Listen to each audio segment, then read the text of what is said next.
Okay, this video is going to explain how to program user-defined frequencies using this M terminal. So if the transmitter in here has frequencies, to check your frequency, you hit the fourth dip switch up. You can see that this is on frequency 57. This is actually one of our user-defined frequencies. 57, 58, 59, 60, and 61 are all user-defined frequencies.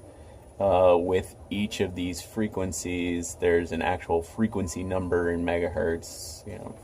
The range for this transmitter is between 400 and 470 megahertz. So with each of these, there's defined frequencies. So in this example, I'm using the play and the message button to scroll up through these frequencies also. So in this example, I'm just going to leave it on 47. We're going to program the one for 57. So back to the micro terminal. The first thing that you're going to need to do here is hit the up arrow twice. It's going to say maintenance menu. Hit enter. You're going to enter the password 1111. Hit enter. Maintenance password is the same thing, 1111. Then it's going to say maintenance menu is enabled. This is going to let you get into the EPROMs and other various things like that. So here you can see that for user-defined frequency of 57, the range is 400 to 470 megahertz. The 4 is implied, and the so what you're actually writing here is for location 16. It's going to be the most significant digit after the 4, which is implied, which is 67. Then you're going to have location 17, which is your intermediate significant digit, which is 87. And 18 will be your least significant digit, or 50. Okay, so first thing we're going to do is read what we have here. So you hit the up arrow until you get to read EPROM. And then you could hit enter. So the address here, the RS-45 address for the transmitter, it's either going to be, if the first dip switch is up or on, then it's going to be address 10. If this is down, then it's going to be address 70. In most cases, most systems with a micro terminal like this, it's going to be address 10. But of course, you just check the dip switch for that.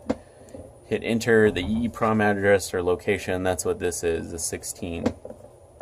So we're going to read location 16 and see what it is. So node address 10, which indicates the transmitter, EEPROM address 16, and EEPROM data is 67, just like here for the 67 right after the 4.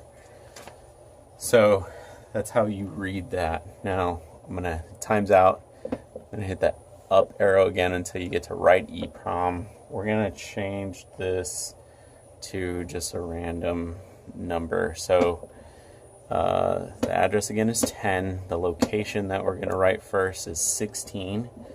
And we'll make it 65. Then hit enter. And then you'll see that it was writing. Then it'll say 10, 16, 65. So that was the first or most significant digit. Then you hit the up arrow again till you get to write EEPROM address. Now we'll do the middle or intermediate significant digit,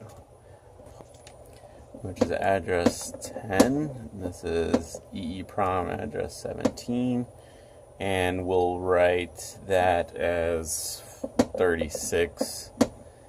So now let's write active 10, 17, 36, and then we'll hit the up arrow again until we get right EEPROM. And now we're going to do the least significant digit, address 10, location is 18, and we'll make it 22, then hit enter. So there it is, 10, 18, 22. So now that you've written that frequency, you can go back to your transmitter board, flip up dip switch 4. Right now it's on 47. We want that to get to 57, which is our first user-defined frequency. Flip it down. It's going to verify for you FF57. CC, this is your code 19. UU, that's your volume, that's at 06. Okay, so now that that's verified, we can go here and you could check all of them or one of what you've written. So go back to read EEPROM, hit enter. So the RS-45 address is 10. The EEPROM address, let's just go through all of them. So 16, it's going to read. There's 65 like we wrote. Go back to read. 10, 17, which was 36 what we wrote. And then read address 10. And the last one, 18 and 22, just like we did. Okay, that's that.